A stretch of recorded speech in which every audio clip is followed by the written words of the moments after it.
breath I sucked in was thin, tasting of ozone and rust, and the cold was not just a temperature, it was a physical weight settling deep in the bones, a cold that promised extinction. It was the absolute, total lack of sound that hit me first, though. The forest had died around me. I remember thinking, this is wrong. Not just quiet, like after a snowstorm, but erased. Every chirp, every rustle of dry leaf, every distant hum of civilization vanished. The silence didn't rest. It pressed, thick and viscous, a velvet cloak thrown over the world that muffled my own heartbeat until it felt like a dull, wet thud happening miles away. I was 3 hours deep into the black spruce wilderness, a stretch of territory that even the loggers avoided in the deep winter. I had gone out foolishly late, expecting to be back by twilight, but the snow had drifted faster than predicted, and now the sun was a rumor, long since drowned beneath the western ridge. What remained was a twilight, the color of old dried blood, filtering through the skeletal canopy of the pines. The path I had followed earlier, a barely visible deer trail, was completely obscured. I had my heavy-duty flashlight, a tight beam cutting a tunnel through the deepening gloom. But every tree looked identical, black pillars rising into the heavy, bruised sky. And then came the smell. It was instantaneous and overwhelming, assaulting the back of my throat, forcing a gag reflex. It wasn't the clean, metallic scent of fresh predator kill, nor the sweet decay of fallen timber. This was a complex horror, ancient rot, stale musk, and something sickeningly sweet, like spoiled meat left cooking in a sealed furnace. It was the smell of something starving and utterly, horribly wrong. I stopped dead, the beam of my light shaking slightly. I told myself it was just a dead moose, maybe a trapped coyote, but the smell moved. It wasn't static. It was flowing, like invisible, putrid water surrounding me, swirling closer. I took a step backward, my heart now hammering a frantic, useless rhythm against my ribs. That's when I saw the tracks. The ground here was mostly frozen loam, dusted with fine, granular snow. Whatever had passed through had left impressions that were too clear, too deep, not round paws, not the cloven hoof of a deer. These were long, narrow, distorted prints, like a human foot that had been stretched, elongated until the toes were razor points, and the heel was just a sharp, grinding projection. They were impossible. I knelt down, ignoring the biting cold that immediately soaked into my heavy canvas pants. The stride between the prints was immense, easily 6 or 7 feet. Whatever made these tracks was navigating this dense forest with a desperate, unnatural speed, moving in great, horrifying leaps. Crucialmente, there was no sign of drag marks, no evidence of heavy weight pushing through the brush, only these surgical indentations in the dirt. It moved with a devastating lightness, yet the prints suggested a crushing force. I followed them for maybe 5 yards, just enough to confirm the pattern. They came from the east, veered sharply toward my current position, and then vanished abruptly into a thicket of scrub oak, where the underbrush was too dense for even a fox to squeeze through. But they didn't end there. When I raised my head, I saw the higher branches of the scrub oak were snapped clean off, not jaggedly broken by wind, but sheared, too high up for a bear standing on its hind legs, too clean for clumsy animal movement. A terrible, cold knot formed in my stomach.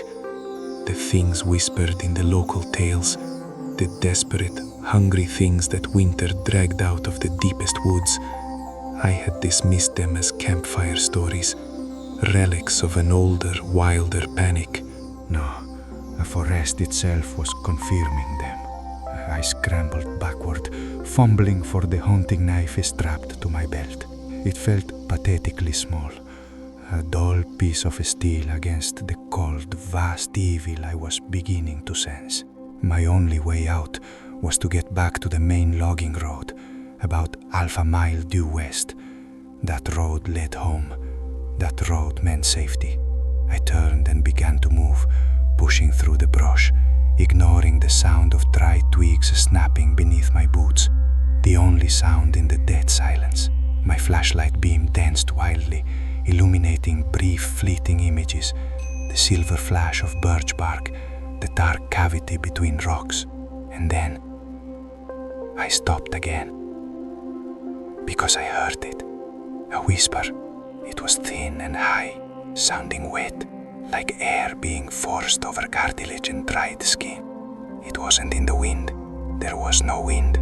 It was coming from somewhere behind me, closer than the track marks suggested. It spoke my name, John. It wasn't a perfect sound. It was distorted, stretched, the J sound too sharp, the H held too long, like a cheap imitation of a human voice, mimicking the shape of language without understanding the soul behind it.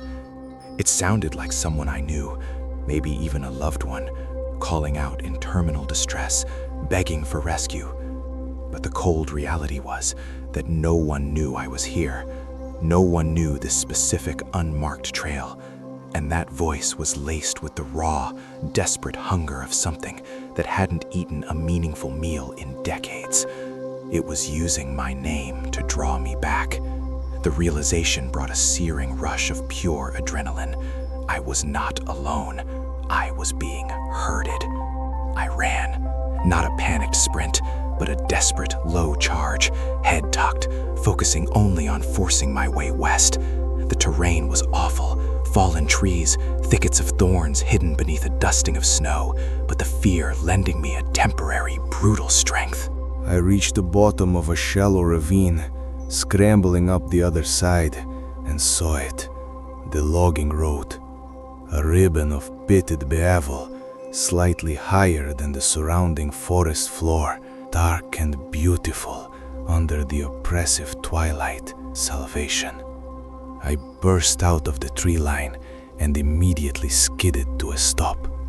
It was standing directly in the middle of the road, perfectly positioned between me and the long, terrible walk home. The creature was immense. It was the negative space carved out of the forest, a tower of starved bone and sinew that drank the light. It must have been 10 feet tall, but its height was less terrifying than its structure. It was unnaturally thin, an animated skeleton wrapped in taut, leathery hide, the color of old ash and charcoal. Every rib was visible, stretching the skin like drum heads. Its joints were impossibly swollen, knobby protuberances that clicked faintly as it adjusted its weight. The head was the most monstrous thing, not a wolf's head, nor a bear's. He was elongado, almost like a deer's skull, but utterly devoid of tissue or fur.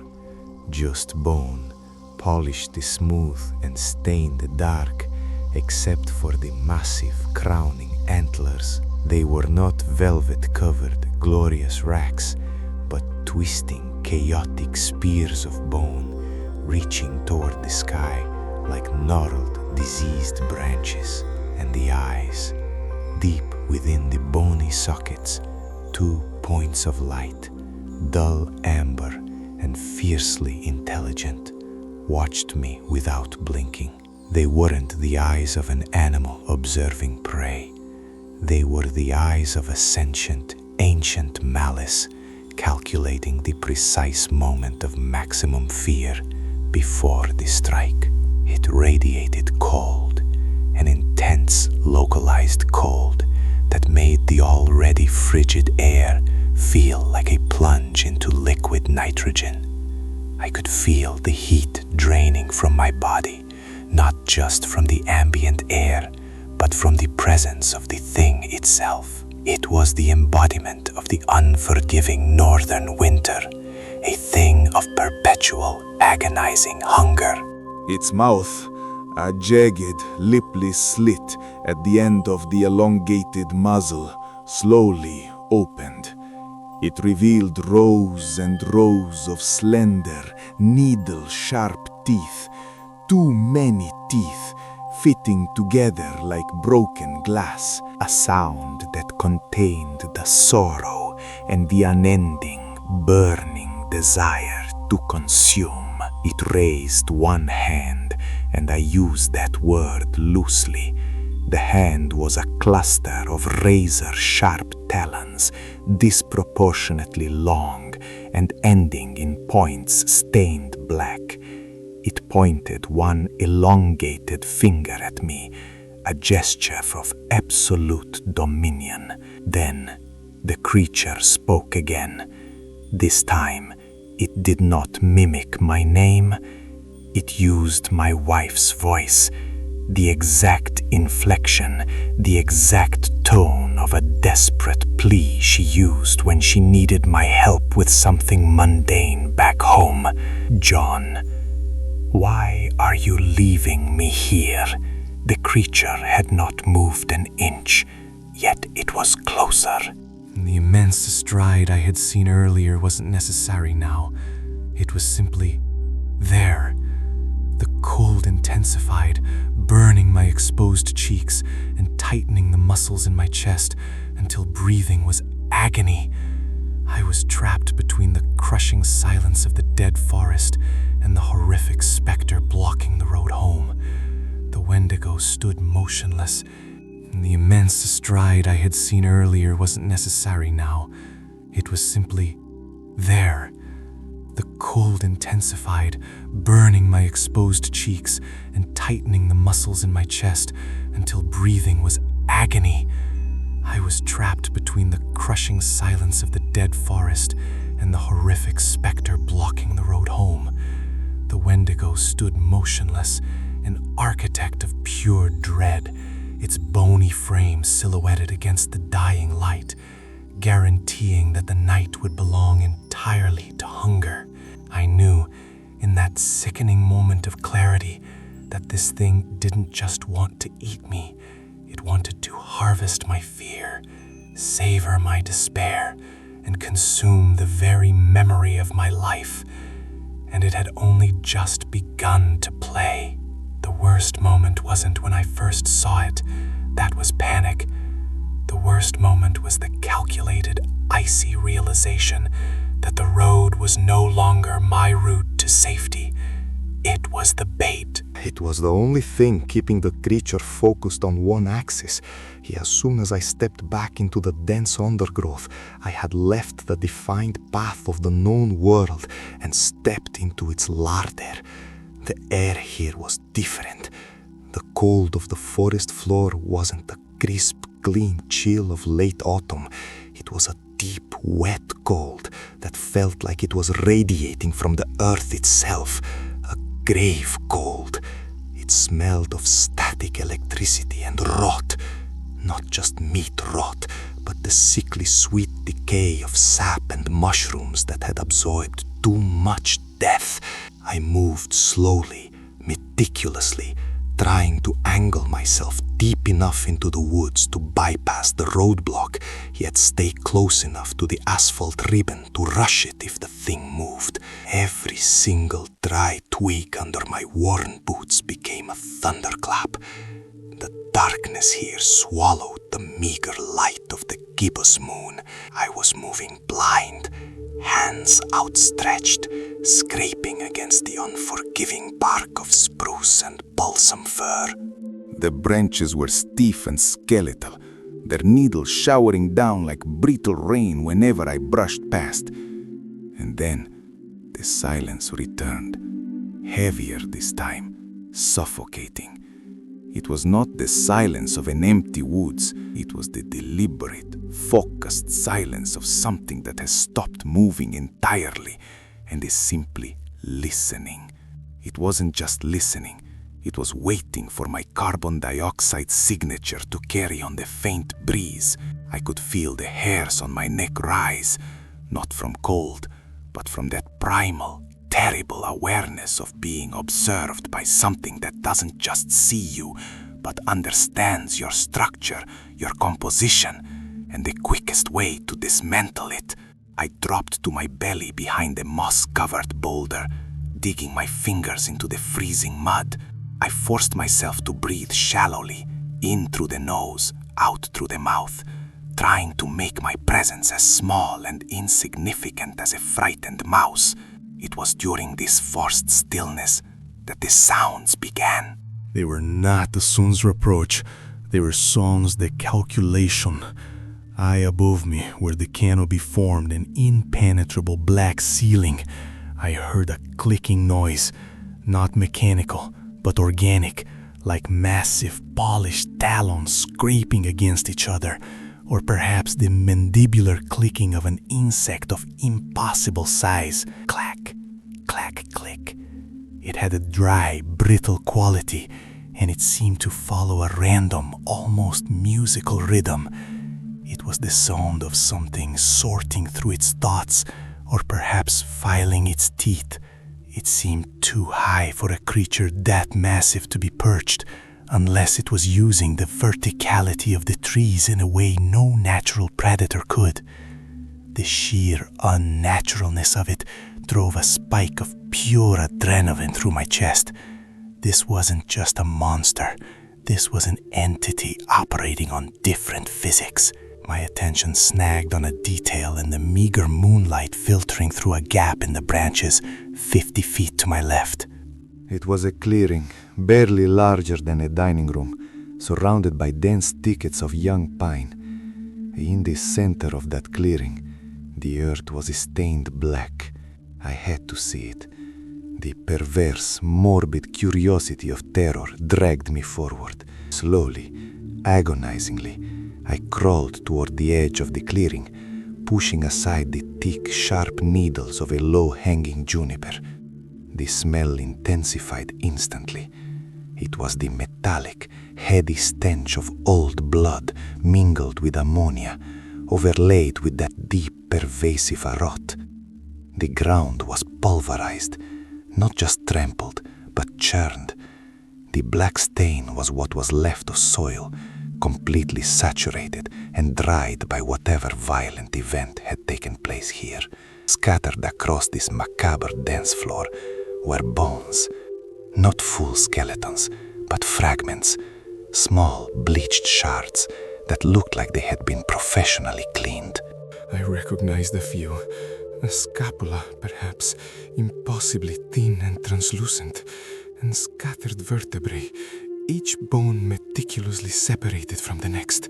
What arrested my focus, what locked the cold iron band around my lungs, were the long bones, femurs and ribs, but they were hollow, not just broken, but split lengthwise, like firewood, meticulously scraped clean of marrow. The sight of that surgical precision, the absolute hunger that drove that level of consumption, was infinitely more terrifying than any roar or threat. This thing didn't just kill to eat. It consumed until there was nothing left but dust and slivers. And then I saw the skull. It was small, too small. I couldn't be certain in the dark, but the curve of the forehead, the delicate structure of the nasal cavity, it looked human, a small human. The creature had not merely passed through this spot, it had processed something here. Yeah, bones had been tossed carelessly, implying that once the marrow, the essential, life-giving fat, had been extracted, the rest was useless debris. I felt a wave of nausea so intense it almost made me cry out. I bit down hard on the inside of my cheek until I tasted coppery blood, using the pain to anchor myself. I could not afford to vomit here. Just as I prepared to retreat, my eyes caught a detail that made the hair stand up on my forearms. Tucked under the lip of an exposed tree root, where the creature must have been resting or waiting, was a small pile of objects. They weren't bones. They were smooth, river-polished stones arranged in a neat circle, and in the center of the circle lay a small tarnished silver locket. It was obviously old, perhaps an heirloom. Why? Why would a creature of pure, ravenous hunger collect smooth stones and place a piece of human jewelry at the center? It defied all understanding of a predatory instinct.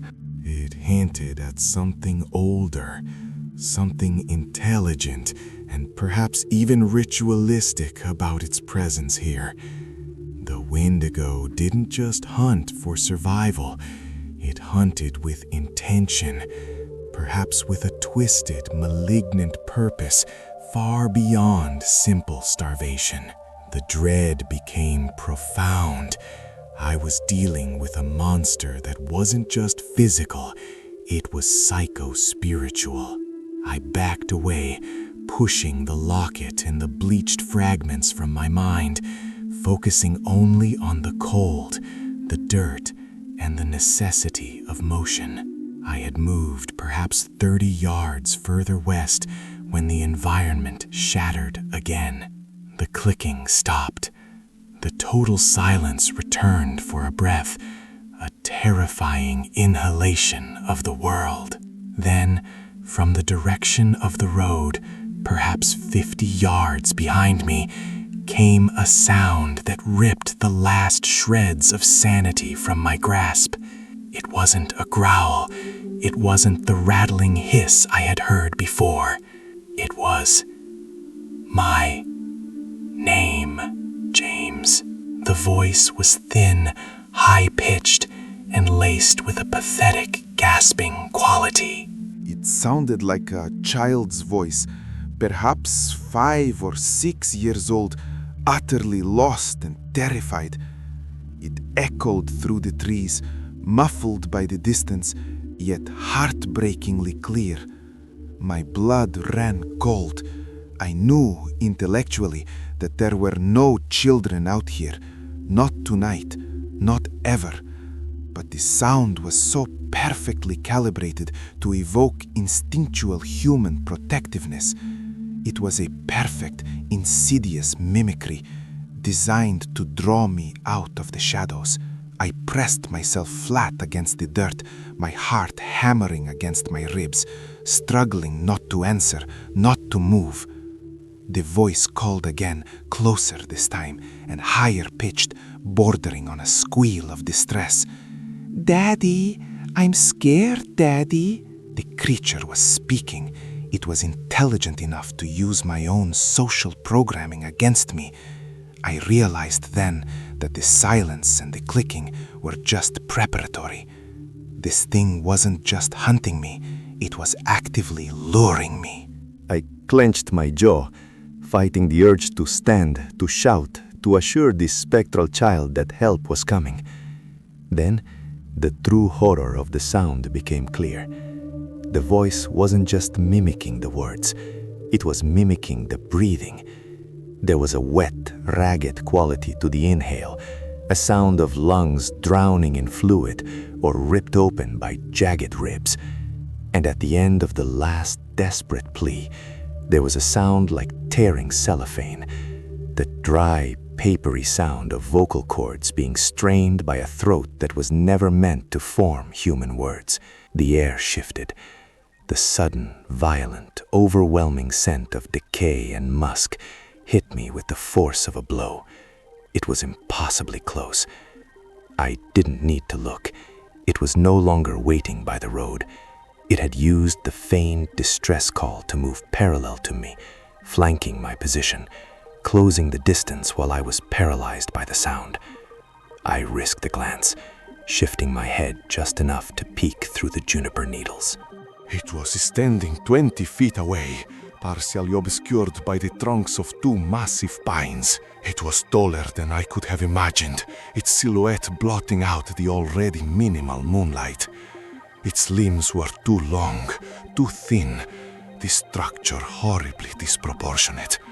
It wasn't covered in fur. Its skin looked like wet, stretched parchment, glistening slickly in the cold air. but it was the head, tilted slightly as it watched the juniper thicket, that made me wish I could claw my eyes out. The antlers were massive, reaching upward like dead, bleached branches, but they weren't bone. They looked like extruded cartilage, still wet and shining. And the face, there were no features I could recognize as eyes, only deep black weeping sockets that seemed to absorb light. The mouth was not closed, stretched in an impossible vertical rictus that exposed rows upon rows of needle-like teeth, each one stained black at the root. It didn't move. It was simply watching a bush, waiting for me to break. Its chest cavity, where a heart should have been, was sunken, revealing the outline of sharp, protruding ribs. The air around it seemed to shimmer with cold. Then it issued a low, guttural sigh, not a breath, but the sound of compressed air escaping a ruptured bellows.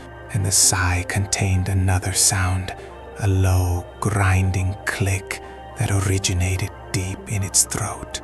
It was the sound of its own immense hunger, processing the knowledge that I was trapped, knowing that the chase was over and the consumption was about to begin.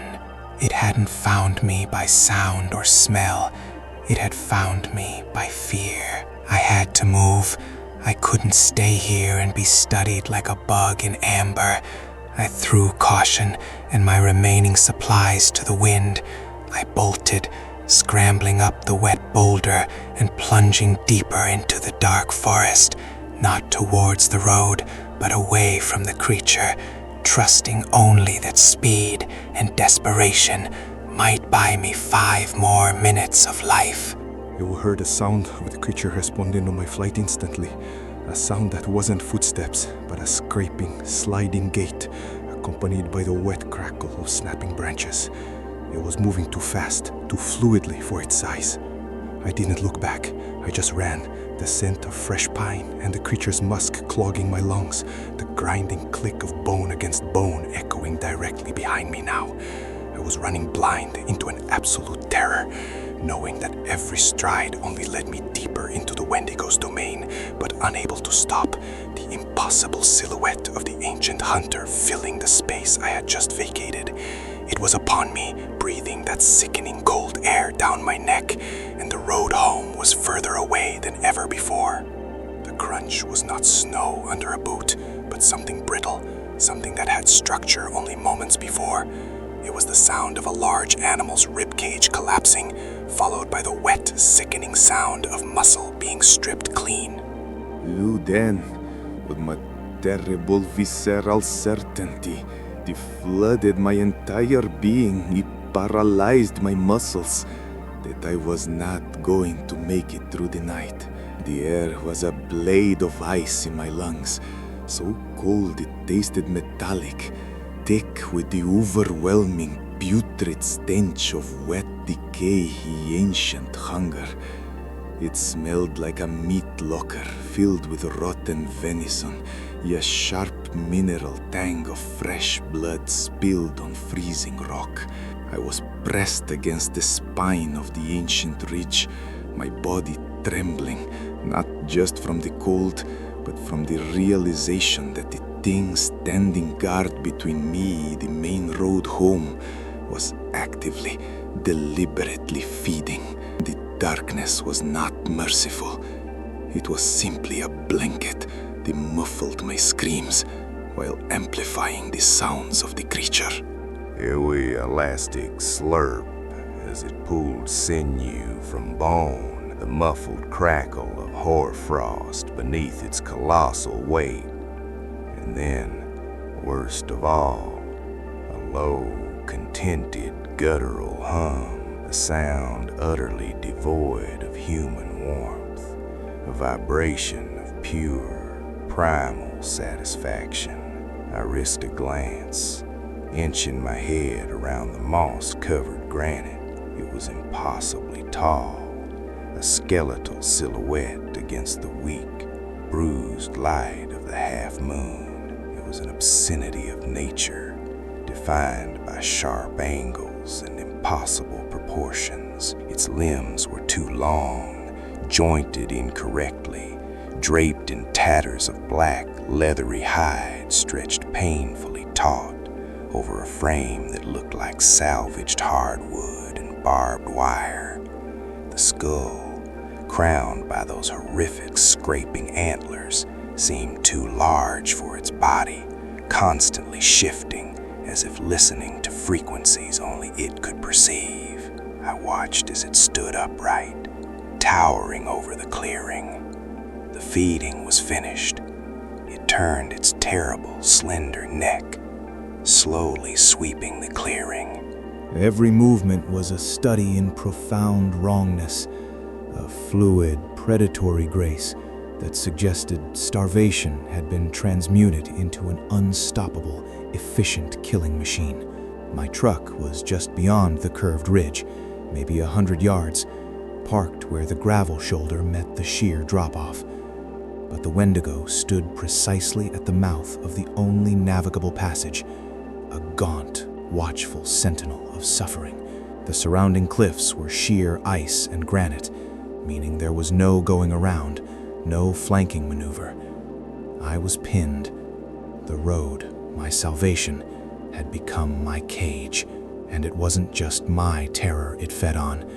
As the creature stood still, a sickening realization crystallized in my mind.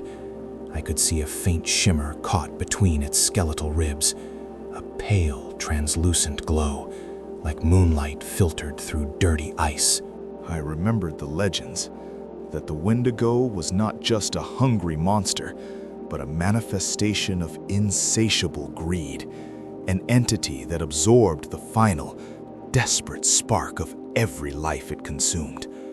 That shimmer, that was the trapped suffering, the residual souls of its victims, fueling its unnatural existence. This place, this curve in the road, was a spiritual black hole, a locus of misery absorbing every desperate, terrified breath taken in its vicinity. Then, the creature stopped pacing. It tilted its head, the antlers scraping against the low-hanging spruce branches with a sound like fingernails on a chalkboard. It wasn't hunting anymore. It was locating. It knew where I was. And then, it spoke. The sound was not the garbled, clicking mimicry of the earlier hours. It was not the high, mournful cry I had heard echoing across the frozen lake. It was a voice perfectly clear, perfectly human, and devastatingly familiar. Please, come back. I'm cold. It was the voice of my wife. A paralyzing wave of confusion and despair washed over the fear. How could it replicate that exact timbre, that slight catch in her breath when she was truly frightened? The clarity of the deception shattered the last fragile barrier of my sanity. This wasn't just a beast. It was a torturer. It was weaponizing my affection, my deepest vulnerability, drawing me out of cover with the promise of rescue, only to ensure my capture. The voice repeated the plea. It hurts, honey. It hurts so much. I jammed my hands over my ears, forcing myself to distinguish the reality of the forest, the cold, the stench, the silence, from the psychological assault. The creature stood rigid, waiting for me to break. The sound stopped. The head, crowned by that hideous rack of bleached bone, turned fully toward my hiding spot. I felt the absence of eyes, only black recessed holes, deeper than shadows, that somehow saw everything. Then, the mouth began to move. Slowly, deliberately, the lower jaw unhinged, dropping impossibly low, stretching the already taut, desiccated flesh around the muzzle. It revealed teeth like shattered, opaque glass, rows upon rows extending back into the throat, each shard designed not for chewing, but for tearing and pulping, It was a cavern of starvation, a maw that promised oblivion. The hunger wasn't just physical, it was an aura pressing the thin, cold air out of the forest, choking me. The creature took one single enormous step. The ground shuddered. I abandoned all thought of stealth, all strategy, all pretense of survival.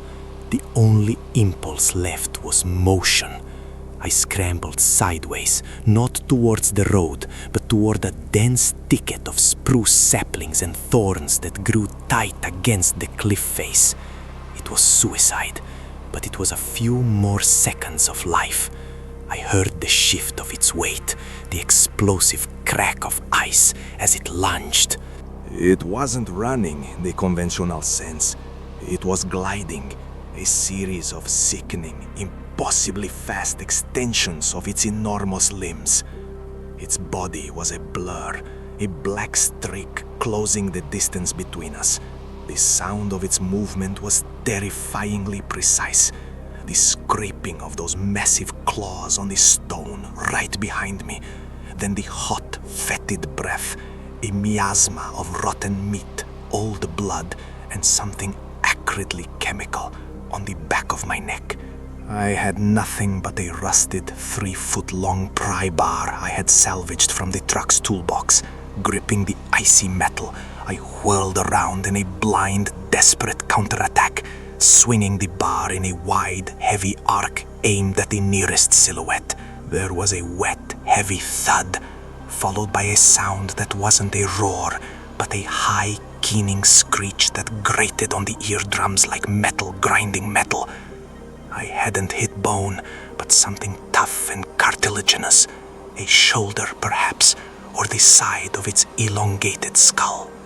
The impact didn't stop it, but it paused the creature for a fractional moment, buying me the distance I needed to throw myself headlong into the tangle of thorns. The sharp, frozen needles ripped through my inadequate jacket and tore strips from my arms and face, but the thicket was too dense for the Wendigo's massive frame.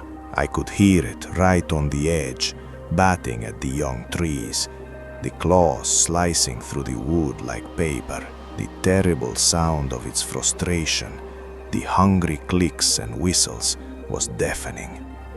I crawled through the undergrowth, leaving a trail of blood on the pristine snow. I didn't look back. I just focused on the slight downward slope, crawling until I reached the edge of the embankment, where the dense forest broke into the relatively sparse cover near the road. I burst out onto the gravel shoulder, slick with terror and sweat despite the freezing air. The truck was there, silent and enormous, a bulky island of steel and potential escape.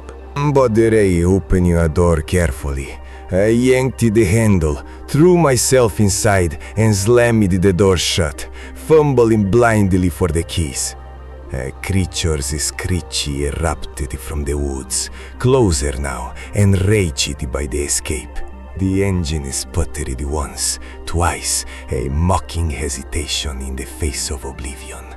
On the third turn of the key, the engine caught with a ragged roar. I didn't waste time looking in the mirrors. I slammed the gear shift into drive and mashed the accelerator. The tires spun on the gravel before finally catching, throwing stones violently back into the darkness. I drove for hours, leaving the cursed woods behind. Every bump in the road, every flicker of shadow in my periphery sent adrenaline surging through my system. I watched the rearview mirror constantly, expecting to see that skeletal horror emerge, effortlessly keeping pace. I never saw it again.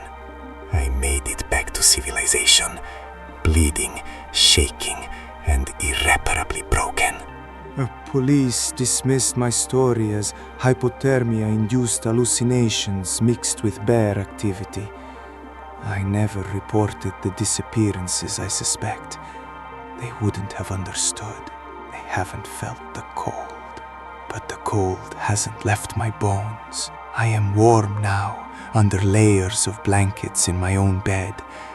But the interior temperature of my body remains unnaturally low.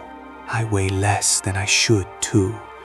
I eat constantly, massive, heavy meals, yet I feel perpetually gaunt, my flesh stretched thin. And sometimes, when I haven't eaten for too long, I catch my reflection in the window glass, and my eyes look a little too wide, sunken into my skull, my face a little too sharp and angular. Worse than the cold or the hunger are the whispers. They started subtly, a scratching at the edge of my consciousness when I'm alone in the kitchen, preparing another desperate meal. They are not the creature's shrieks, but soft, insidious suggestions. They tell me to be hungry, to be more hungry. They tell me that the deer outside my window is not enough, that the neighbors are fat, that their warmth is wasted. I try to ignore them, but the whispers are growing louder. I hear the faintest echo of my wife's voice sometimes in the suggestions, mixed with the contented hum of the entity I fought that night. The road home is safe, they say, but I know the truth. The Wendigo didn't stand between me and the road. It was waiting for me on the road, and when I passed it, something passed with me. I escaped the woods, but I brought the hunger back to the light.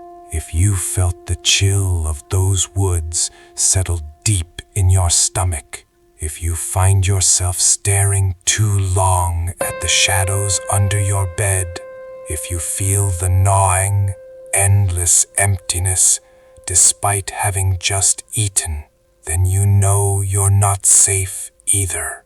Click the subscribe button. We're waiting for you in the shadows, and soon we will be hungry together.